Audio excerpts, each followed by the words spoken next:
Hello dear students, good morning. चलिए आज के लेक्चर में हम बात करते हैं कि पढ़ने क्या वाले हैं। तो देखिए आज के लेक्चर में हम बात करेंगे कि किसी ऑब्जेक्ट के मोशन को किस तरीके से डिस्क्राइब किया जाता है। मतलब हमें अगर किसी ऑब्जेक्ट के मोशन को देखना है कि कोई ऑब्जेक्ट मूव कर रहा है तो हमें कैसे पता चलेगा कि कोई ऑब्जेक्ट मूव कर रहा है। तो देखिए किसी भी ऑब्जेक्ट के मोशन को डिस्क्राइब हम तीन तरीके से कर सकते हैं। जैसे फर्स्ट, अगर किसी ऑब्जेक्ट के पास स्पीड हो तो हम समझ पाएंगे कि ऑब्जेक्ट मूव कर रहा है, या ऑब्जेक्ट के पास वेलोसिटी हो तब भी हमें पता चलेगा कि ऑब्जेक्ट मूव कर रहा है। अगर ऑब्जेक्ट के पास एक्सेलरेशन हो तब भी हमें पता चलेगा कि ऑब्जेक्ट मूव कर रहा है। ठीक है, तो आज हम मेन हमारा पोर्शन है स्पीड। तो आज जो भी चर्चा करेंगे हम स्पीड के ऊपर करने वाले हैं। ठीक है, स्पीड को बहुत ही अच्छे से पढ़ेंगे। स्पीड पे बेस्ड जितने न्यूमेरिकल्स आएंगे उसे भी हम देखेंगे। ठीक है, तो चलिए लिखिए, नीचे एरो लगा के लिखिए the motion of a body, the motion of a body can be described by three terms, can be describe by three terms. मतलब ये है कि किसी ऑब्जेक्ट के मोशन को हम तीन टर्म्स में डिस्क्राइब कर सकते हैं। ठीक है, लिखिए इसमें, that is speed comma velocity and acceleration. ठीक है, ये हो गया। अब यहाँ पे सबसे पहली हेडिंग हमारी होगी स्पीड।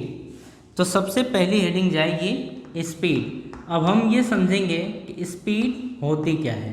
तो ये हेडिंग लिखिए स्पीड, और यहाँ से लिखना शुरू कर दीजिए कि rate of change of distance, rate of change of distance is known as, rate of change of distance is known as speed, is known as speed, known KNOWN, known as speed। ये हो गया। चलिए नीचे एक arrow लगाइए। ये अगर हो गया तो इसके नीचे एक एरो लगाइए, इससे भी एक पॉइंट समझ लें। तो देखिए क्या है कि लिखिए the speed of a body give us, the speed of a body give us an idea of how slow or fast, how slow or fast that body is moving, that body is moving। ठीक है, तो देखिए speed से हमें क्या पता चलता है कि कोई भी ऑब्जेक्ट कितना फास्ट या कितना स्लो मूव कर रहा है। ठीक है, अब एक चीज़ यहाँ पे और समझिए कि स्पीड का फॉर्मूला क्या होता है। तो देखिए अभी हमने देखा कि rate of change of distance is called speed. तो हम ये बोलेंगे कि जो स्पीड होता है ये होता है डिस्टेंस अपॉन टाइम टेकन, इसी को बोला जाता है स्पीड। ठीक है, ये हो गया। अब देखिए अगर इसके यूनिट की बात करें तो जो यूनिट होगा उसको हम दो तरीके से निकाल सकते हैं। तो आप लोग ध्यान दीजिएगा कि हम किस किस तरीके से इसको डिस्क्राइब कर सकते हैं। तो देखिए एक तो होती है SI यूनिट और एक होती है सीजीएस यूनिट। ठीक है, बट यहाँ से समझिएगा जो डिस्टेंस की SI यूनिट होती है वो मीटर होती है, और जो टाइम की SI यूनिट होती है वो सेकेंड होती है। ठीक है, उसी तरीके से जो डिस्टेंस की सीजीएस यूनिट होती है वो सेंटीमीटर होती है, लेकिन टाइम की जो सीजीएस यूनिट होती है वो सेकेंड ही होता है। ठीक है, तो अगर हम इसके SI यूनिट की बात करें तो SI यूनिट डिस्टेंस का क्या होगा, मीटर। तो हम लिखेंगे मीटर, और ये नीचे टाइम है तो टाइम की SI यूनिट क्या है, सेकेंड। तो बोलेंगे मीटर पर सेकेंड। तो जो स्पीड है, स्पीड की SI यूनिट होती है मीटर पर सेकेंड। अगर हम वही सीजीएस यूनिट की बात करें तो देखिए ये हो जाएगा सेंटीमीटर पर सेकेंड। मेरी बात समझ में आ गई कि जो डिस्टेंस स्पीड होता है डिस्टेंस अपॉन टाइम। इसके यूनिट दो तरीके से हम डिस्क्राइब कर सकते हैं, एक तो एसआई में, दूसरा सीजीएस में। जो एसआई में इसकी यूनिट होती है वो मीटर पर सेकेंड और सीजीएस में होती है सेंटीमीटर पर सेकेंड। बात समझ में आ गई। चलिए इसके बाद एक हेडिंग लिखिए, स्पीडोमीटर। हेडिंग है स्पीडोमीटर। अब स्पीडोमीटर क्या होता है, तो देखिए किसी भी जैसे रनिंग ऑब्जेक्ट है उसकी स्पीड मेंटेन करने के लिए या स्पीड पता करने के लिए स्पीडोमीटर यूज़ किया जाता है। ठीक है, तो लिखिए the speed of a running car, the speed of a running car at any instant of time is shown by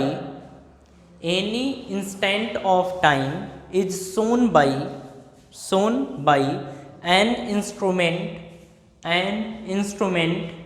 is called speedometer,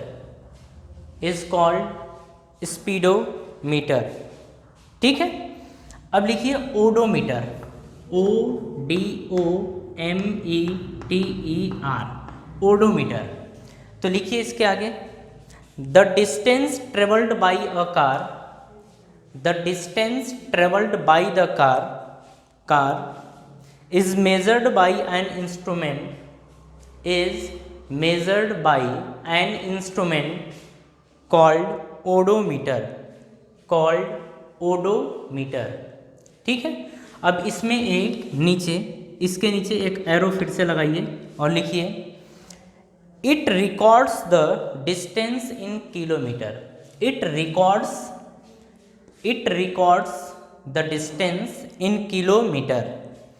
अब समझिए कि स्पीडोमीटर और ओडोमीटर ये क्या चीज़ है। तो देखिए कार या बाइक्स वगैरह में ये लगाए गए होते हैं। तो जैसे अपन एक्सीलरेटर लेते हैं तो ये स्पीड बताता है कि कोई भी ऑब्जेक्ट, कोई भी कार या कोई भी बाइक कितनी स्पीड में है। तो किसी भी बाइक या कार के इंस्टेंट स्पीड मेजर करने के लिए स्पीडोमीटर का यूज़ किया जाता है। बात समझ में आ गई। अब हम बात कर रहे हैं ओडोमीटर का। तो ओडोमीटर का यूज़ किया जाता है डिस्टेंस मेजर करने में, मतलब कोई बाइक या कार कितनी डिस्टेंस ट्रेवल कर रही है उसको मेज़र करने के लिए ओडोमीटर का यूज़ किया जाता है। और जो ओडोमीटर होता है वो डिस्टेंस को किलोमीटर में मेज़र करता है। किसमें? किलोमीटर में मेज़र करता है, ठीक है। चलिए इसके बाद लिखिए टाइप्स ऑफ स्पीड। अब हम बात करेंगे कि स्पीड कितने टाइप्स की होती है, ठीक है। तो देखिए स्पीड की अगर हम बात कर रहे हैं तो फर्स्ट, अब देखिए यहाँ पे हम स्पीड के टाइप की बात कर रहे हैं। तो एक तो होती है यूनिफॉर्म स्पीड, ये होती है। दूसरी होती है एवरेज स्पीड, या इसको हम नॉन यूनिफॉर्म पहले लिख लें। अच्छा चलो ठीक है, नॉन यूनिफॉर्म स्पीड ये होती है। तीसरा होता है एवरेज स्पीड ये होता है। बात समझ में आ गई। अब यहाँ पे देखिएगा यूनिफॉर्म स्पीड में जो स्पीड होती है वो कांस्टेंट होती है। यूनिफॉर्म स्पीड में जो स्पीड होती है वो कांस्टेंट होती है। नॉन यूनिफॉर्म स्पीड में स्पीड वेरी करती है या वेरिएबल होती है। स्पीड कैसी होती है? वेरिएबल। तो दोनों बातें आप ध्यान रखिएगा कि यूनिफॉर्म स्पीड में जो स्पीड होती है वो कांस्टेंट होती है, नॉन यूनिफॉर्म स्पीड में स्पीड वेरिएबल होती है। बात समझ में आ गई। चलिए इसके बाद हम फर्स्ट हेडिंग लिखेंगे और इसमें देखिए यूनिफॉर्म और नॉन यूनिफॉर्म तो ठीक है, लेकिन सबसे इम्पोर्टेंट यही है जिसके बारे में हम चर्चा नहीं की है, ठीक है।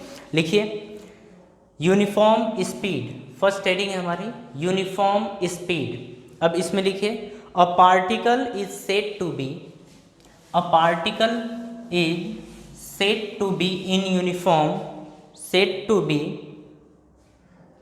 said to be moving with uniform speed, said to be moving with uniform speed if it covers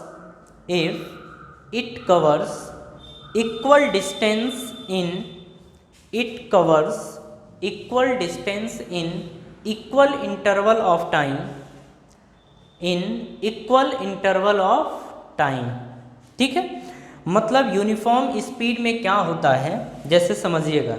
अच्छा, एक चीज़ और लिखिए, इसके बाद समझते हैं। एक एरो लगाइए नीचे और लिखिए कि uniform speed is the speed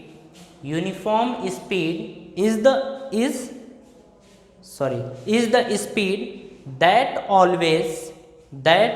always constant। अब ये समझिएगा कि यूनिफॉर्म स्पीड का मतलब क्या है। जैसे देखिए, मान लीजिए कि आपको A से C तक जाना है और B भी यहाँ पे है, ठीक है, ऐसे समझ लीजिए ये B है।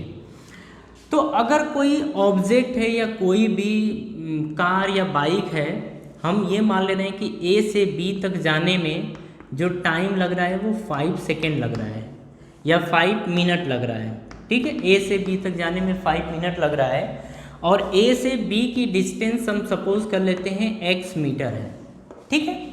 फिर B से C तक जाने में जो टाइम लग रहा है वो भी 5 मिनट ही लग रहा है और जो B से C की डिस्टेंस है वो x है, ठीक है।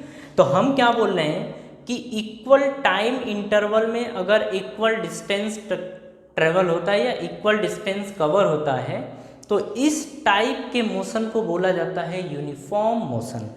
बात समझ में आ गई? चलिए नेक्स्ट हेडिंग लिखिए, नॉन यूनिफॉर्म स्पीड। हेडिंग है नॉन यूनिफॉर्म स्पीड। लिखिए इसमें, a particle is said to be moving with variable speed if it covers unequal distance in equal interval of time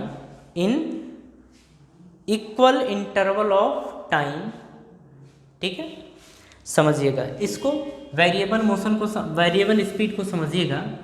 जैसे मान लीजिए क्या बोल रहे हैं कि A से C तक हमें जाना है, B बीच में है, ठीक है। तो B हम सपोज कर लेते हैं ये है। तो देखिए ये क्या बोल रहा है कि मान लीजिए A से B तक जाने में अगर 5 मिनट आप ले रहे हैं और B से C तक जाने में भी आप टाइम 5 मिनट ले रहे हैं और ये डिस्टेंस x है और ये डिस्टेंस y है। तो यहाँ पे हम बोलेंगे कि A से C तक में जो स्पीड है वो नॉन यूनिफॉर्म स्पीड यानी वेरिएबल स्पीड है। मतलब जो भी कार या बाइक ट्रेवल कर रही है वो नॉन यूनिफॉर्म स्पीड से ट्रेवल कर रही है, ठीक है।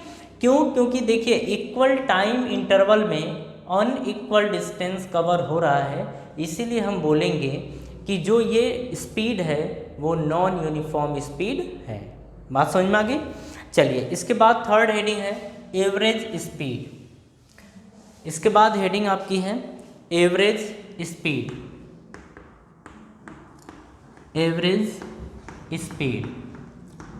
अब इसे समझिएगा कि एवरेज स्पीड होती क्या है, ठीक है। तो सबसे पहले आप लिख लीजिए इसकी डेफिनेशन। तो लिखिए, it is the ratio of the total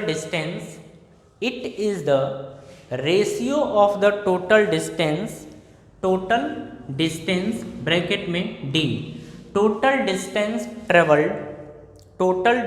travelled by the particle to the total time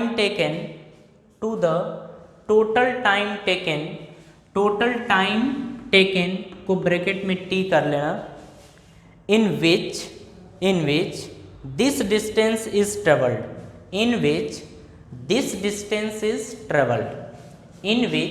this distance is travelled. बात समझ में आ गई?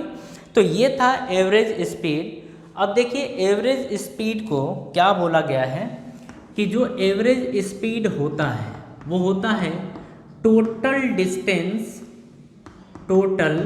Distance upon total time taken. ठीक है, तो ये होती है एवरेज स्पीड। आप इस फॉर्मूले को याद कर लेना। ठीक है, आप इसे याद कर लेना, कोई दिक्कत नहीं होगी। इतनी बात समझ में आ गई? चलिए इसके बाद हम लिखेंगे स्पेशल कंडीशंस। आपकी हेडिंग है फिर से स्पेशल कंडीशंस।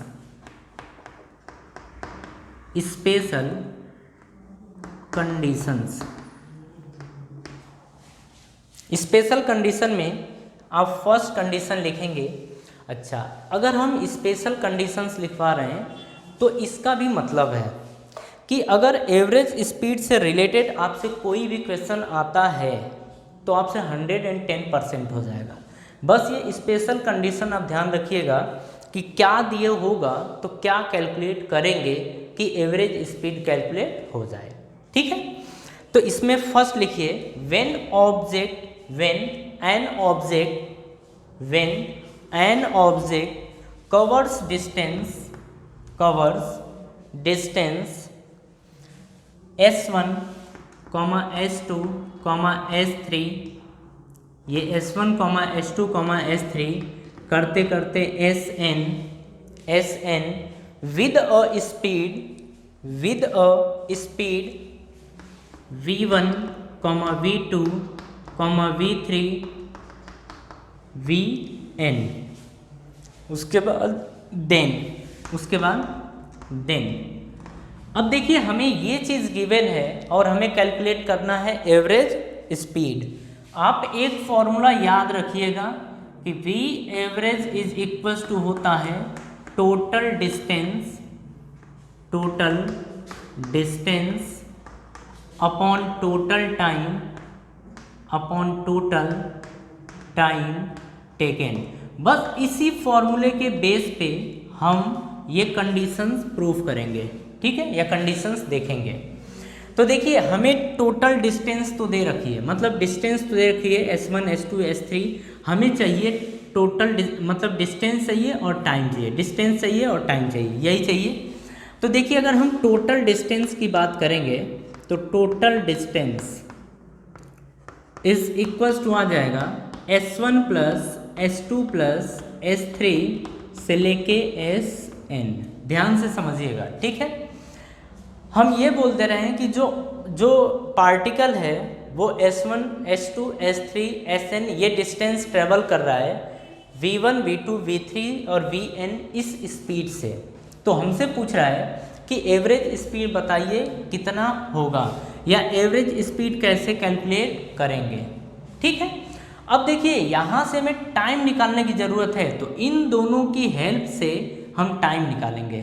ठीक है, तो अगर टाइम का फॉर्मूला देखा जाए तो यहाँ से देखिए टाइम इज इक्वल्स टू यानी कि T इज इक्वल्स टू आ जाएगा डिस्टेंस अपॉन स्पीड। तो डिस्टेंस अपॉन स्पीड ये आ जाएगी। ठीक है, ये आ जाएगा। तो time is equals to distance upon speed. अब यहाँ से ऐसे अपन समझ लेते हैं। ठीक है, ये चीज़ कि ये A था, A से B, B से C, C से D, D से E और ऐसे करते करते अपन E से अपन आगे चले जाते हैं। ठीक है, अब यहाँ पे क्या बोल रहा है कि A से B तक हम V1 स्पीड से जा रहे हैं तो डिस्टेंस कवर हो रहा है S1। डिस्टेंस कितना कवर हो रहा है? S1। उसी तरीके से B से C जा रहे हैं हम V2 स्पीड से और डिस्टेंस कवर हो रहा है S2। ठीक है, उसी तरीके से V3 स्पीड से हम जा रहे हैं और डिस्टेंस कवर हो रहा है S3। ये चीज़ है। तो अब देखिए अब हमें ये निकालना है कि A से B तक पहुंचने में उसका टाइम कितना लगा था।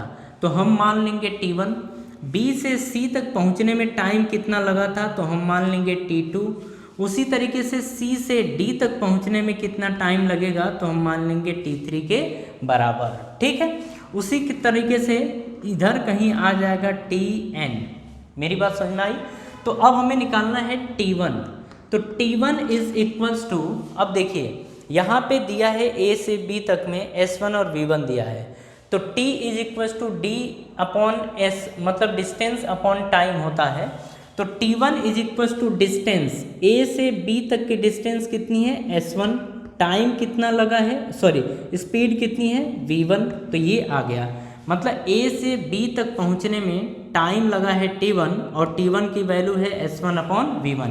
ये देखिए ये तरीका है कि इसी तरीके से हम कैलकुलेट करते हैं। उसी तरीके से अगर T2 की बात करें तो T2 इज इक्वल्स टू, अब देखिए B से C तक पहुंचने में कितनी स्पीड, कितना डिस्टेंस कवर हुआ S2, कितनी स्पीड से V2, तो हम मान लेते हैं टाइम T2, तो T2 इज इक्वल्स टू आ जाएगा S2 अपॉन V2। ये बात समझ में आई? उसी तरीके से अगर हम T3 देखें तो T3 इज इक्वल्स टू आ जाएगा, T3 की बात करें तो ये आ जाएगा S3 अपॉन V3। मेरी बात समझ में आई?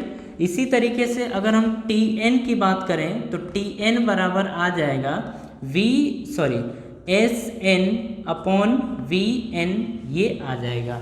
ठीक है, अब यहाँ से हम कैलकुलेट कर लेते हैं टोटल टाइम। यहाँ से टोटल टाइम, तो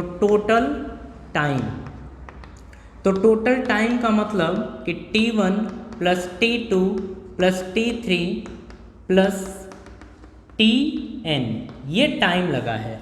मतलब यहाँ से यहाँ तक पहुँचने में टोटल टाइम इतना लगा है। अब देखिए टाइम लगा है लेकिन T1 के प्लेस पे है S1 अपॉन V1।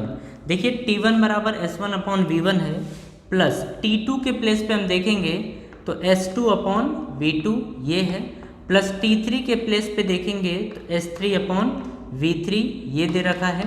उसी करते करते Tn के प्लेस पे हम देखेंगे कि Sn अपॉन Vn ये दे रखा है। बात समझ में आ रही है? तो टोटल टाइम तो ये निकल के आ गया। अब हमसे बात कर रहा है कि एवरेज स्पीड कितना होगा।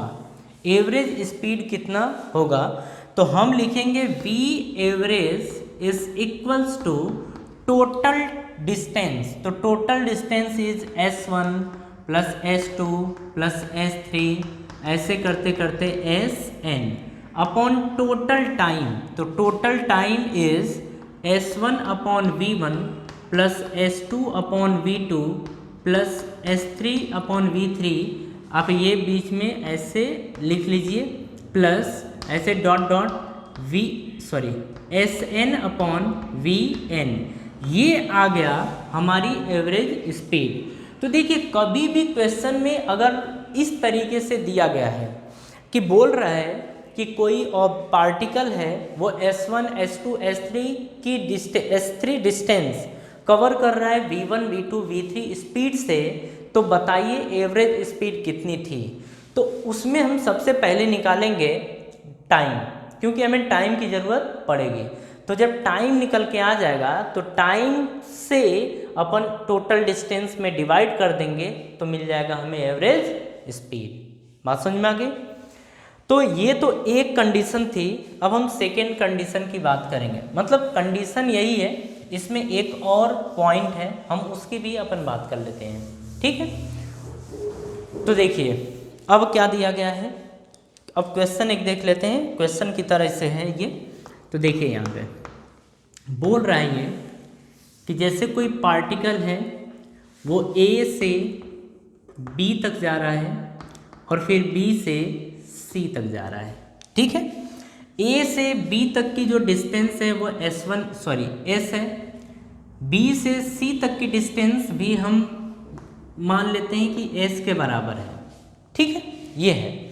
लेकिन बोल रहा है कि A से B तक जाने में जो स्पीड है वो V1 है। मतलब A से B तक वो V1 स्पीड से जा रहा है और B से C तक वो V2 से स्पीड से जा रहा है। तो हमसे पूछ रहा है कि एवरेज स्पीड कितना होगा, ये आप हमें बताइए। ठीक है, तो अब एवरेज स्पीड हमें बताना है। तो average speed is equal to होता है total distance upon total time. तो अगर हम टोटल डिस्टेंस की बात करें, टोटल डिस्टेंस, तो टोटल डिस्टेंस हो जाएगा S प्लस S। मतलब ये प्लस ये टोटल डिस्टेंस आ जाएगा। अगर हम बात करें कि A से B तक V1 स्पीड से जा रहा है लेकिन टाइम ले रहा है T1, मतलब S डिस्टेंस कवर करने में T1 टाइम ले रहा है, B से C तक जा रहा है V2 स्पीड से और S डिस्टेंस कवर करने में टाइम ले रहा है T2, हम ये मान ले रहे हैं। तो T1 की जो वैल्यू आएगी यहाँ से T1 इज इक्वल्स टू आ जाएगा डिस्टेंस अपॉन स्पीड। तो A से B तक की डिस्टेंस है S, स्पीड है V1 तो अपॉन V1। इसी तरीके से T2 इज इक्वल्स टू आ जाएगा S अपॉन V2, तो ये लिख देंगे S अपॉन V2। अब हम बात करेंगे टोटल टाइम की कि टोटल टाइम कितना आ रहा है। तो total time is equals to होगा T1 प्लस T2, ये होगा। T1 की वैल्यू देखिए S upon V1 plus T2 की वैल्यू है S अपॉन V2, तो S अपॉन V2 ये है, ठीक है। अब हमसे क्या बात कर रहे हैं, एवरेज स्पीड। तो V average is equals to आ जाएगा। अब देखिए यहाँ से टोटल डिस्टेंस यानी कि S plus S is 2S, ये होगा। तो 2S अपॉन, अब यहाँ पे देखिए, यहाँ पे अपन सॉल्व कर लेते हैं, ठीक है। जब सॉल्व करेंगे तो एलसीएम आएगा V1 V2 ये आएगा, ठीक है। अब देखिए यहाँ से ये मल्टीप्लाई हो जाएगा, यहाँ से ये मल्टीप्लाई हो जाएगा, तो S V2 आएगा, या इससे डिवाइड करिए इसमें, तो इससे डिवाइड करेंगे तो ये कैंसिल होगा, इसका इसमें मल्टीप्लाई करेंगे तो S V2 प्लस V2 से इसमें डिवाइड करेंगे तो V2 कैंसिल होगा, V1 से मल्टीप्लाई कर देंगे तो S V1 ये आ जाएगा, ठीक है।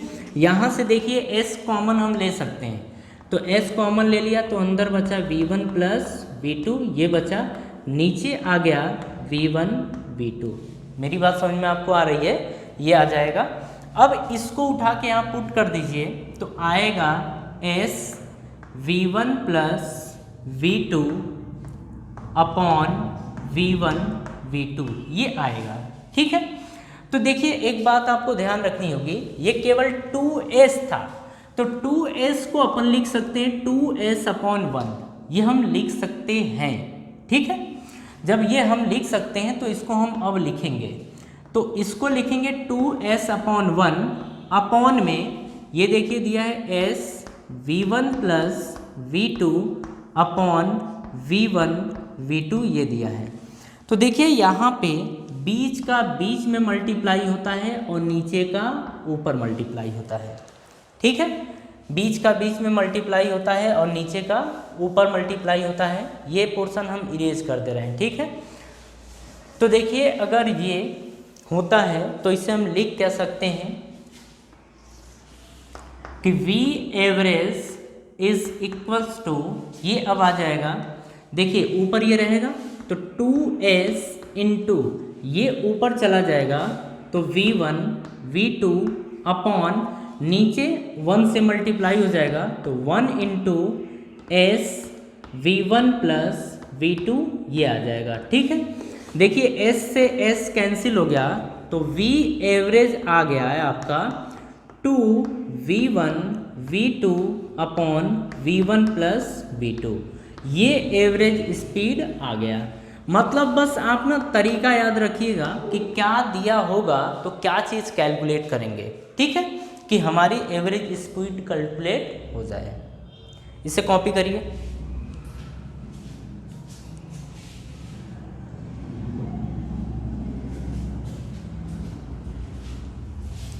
चलिए इसके बाद कंडीशन सेकेंड लिखिए, तो इसमें सेकेंड या आप लिख दीजिए केस सेकेंड, ये लिखिए इसमें when an object when an object moving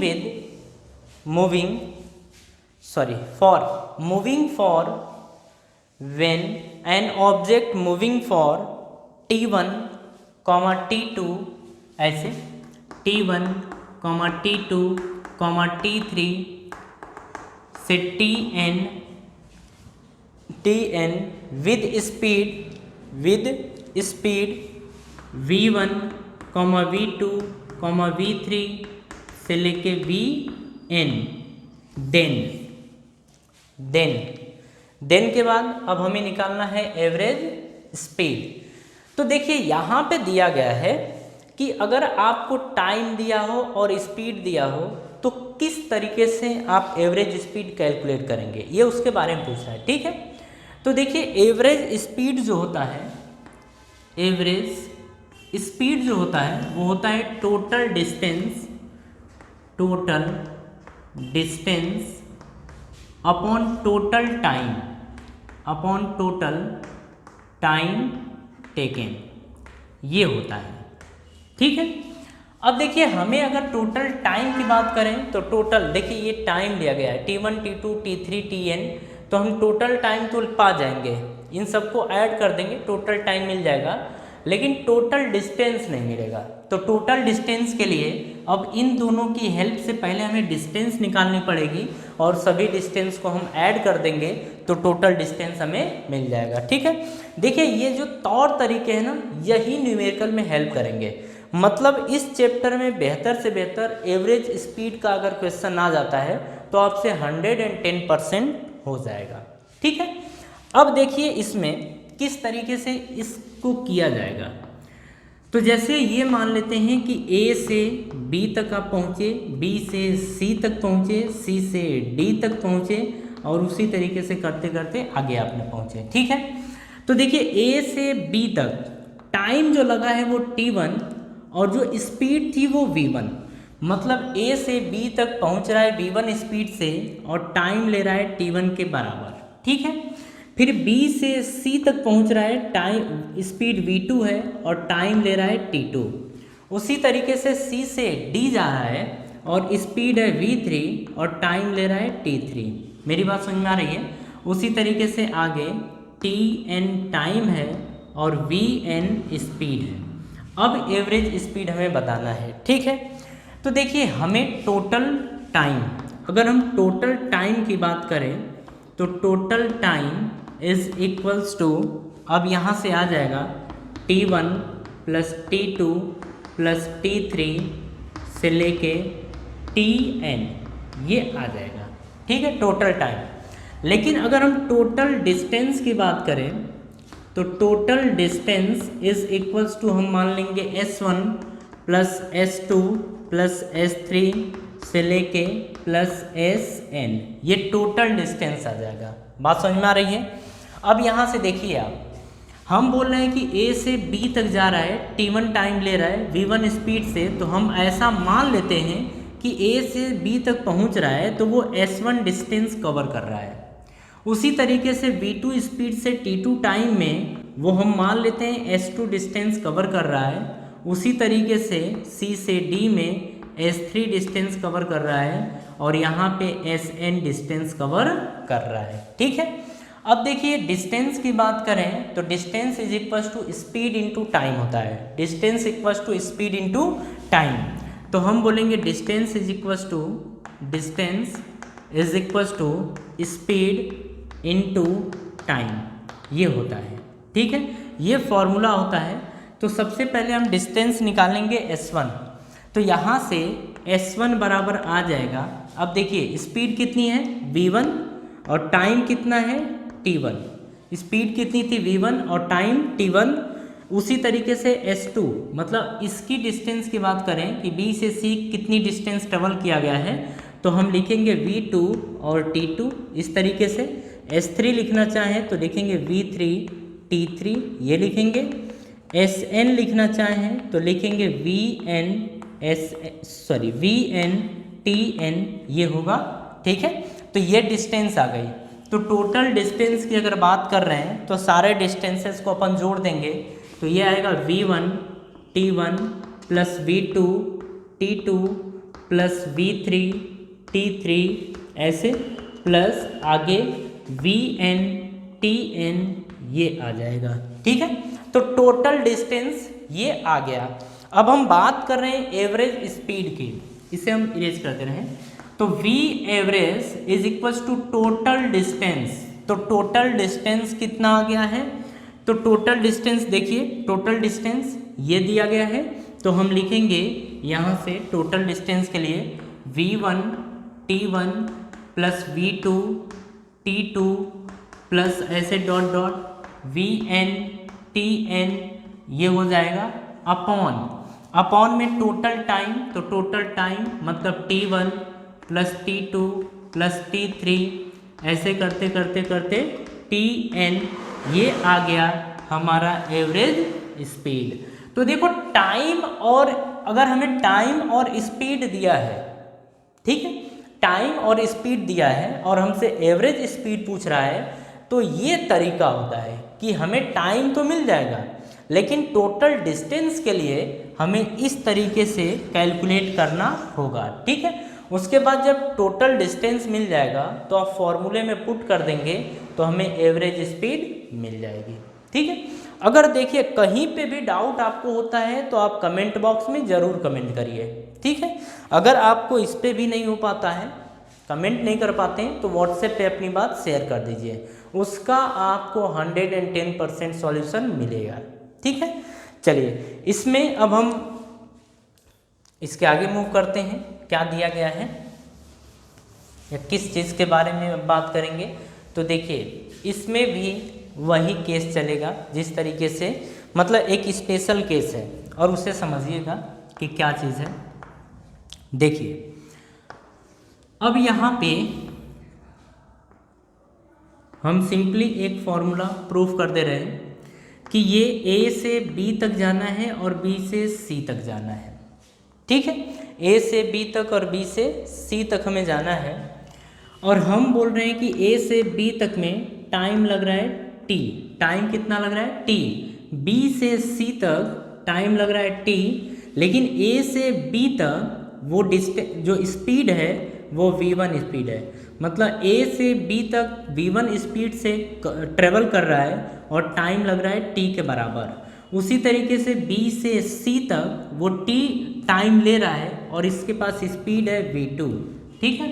अब हमसे पूछ रहा है कि बताइए एवरेज स्पीड कितना होगा, इसके बारे में पूछ रहा है, ठीक है। देखिए इसको हम सबसे पहली बात ये है कि टोटल टाइम, तो टोटल टाइम की अगर बात करें तो हम लिखेंगे t प्लस टी, यानी ये आ जाएगा 2t के बराबर, ठीक है। टोटल डिस्टेंस की बात करें तो टोटल डिस्टेंस, तो हम ये मान लेते हैं कि A से B तक v1 स्पीड से ट्रेवल कर रहा है, टाइम लग रहा है t1 और डिस्टेंस मान लेते हैं कवर हो रही है s1 के बराबर, ठीक है। B से C तक जा रहा है और डिस्टेंस कवर होती है s2 के बराबर, तो हम बोलेंगे total distance is s1 plus s2। बात समझ में आ गई। अब देखिए हमें s1 कैलकुलेट करना पड़ेगा क्योंकि ये तो हमने माना है। अब हमें गिवन क्या है v1 और t, इसी के बेस पे हम निकालेंगे s1 और s2। तो s1 is equals to distance speed into time, तो speed is v1, time is t, मतलब s1 is equals to v1 t हो जाएगा। उसी तरीके से s2 इज इक्वल्स टू आ जाएगा v2 इंटू टी, ये आ जाएगा, ठीक है। अब यहाँ पे हम पुट कर देंगे तो लिखेंगे v1 t plus v2 t, ये लिखेंगे, t कॉमन ले लेंगे तो अंदर बचेगा v1 प्लस v2। मेरी बात समझ में आ रही है। तो टोटल डिस्टेंस हमारा ये हो गया, ठीक है। अब हमसे पूछ रहा है एवरेज स्पीड, तो average speed equals to total distance, तो total distance is equals to this, मतलब t v1 प्लस v2, ये आ जाएगा upon total time is 2t, तो ये आ जाएगा 2t, t से t कैंसिल हो गया तो v average is equals to आ गया v1 प्लस v2 बाई 2, ये आ गया, ठीक है। तो अब देखिए यहाँ से कि अगर कोई पार्टिकल है वो A से B तक जा रहा है, t टाइम ले रहा है v1 स्पीड से जा रहा है, t टाइम ले रहा है, B से C तक ये v2 स्पीड से जा रहा है, टाइम ले रहा है t, मतलब टाइम इंटरवल सेम है। जब टाइम इंटरवल सेम हो तो उस टाइम एवरेज स्पीड जो निकल के आएगी वो दोनों स्पीड का सम बाई 2 के बराबर आ जाएगी, ठीक है। देखिए ये फॉर्मूला आपको याद रखने की ज़रूरत नहीं है, आप तरीके याद रखिए कि किस तरीके से इस तरीके का क्वेश्चन किया जाएगा, ठीक। तो इसे हम इरेज करते हैं और इसके बाद अब हमारा क्वेश्चन होगा। तो कुछ क्वेश्चन सॉल्व कर लेते हैं जो इन्हीं पे बेस्ड होंगे, ठीक है। मतलब एवरेज स्पीड पे बेस्ड कुछ क्वेश्चंस हैं वो हम कर लेते हैं, और फिर आप क्या करिएगा कि कुछ होमवर्क होगा वो आप कर लीजिएगा, ठीक है। करके जब आपसे क्वेश्चन हो जाएगा तो आप अपना आंसर सेंड कर दीजिएगा कि इस क्वेश्चन का आंसर ये आया है, ठीक है। चलिए क्वेश्चन लिखना शुरू करिए।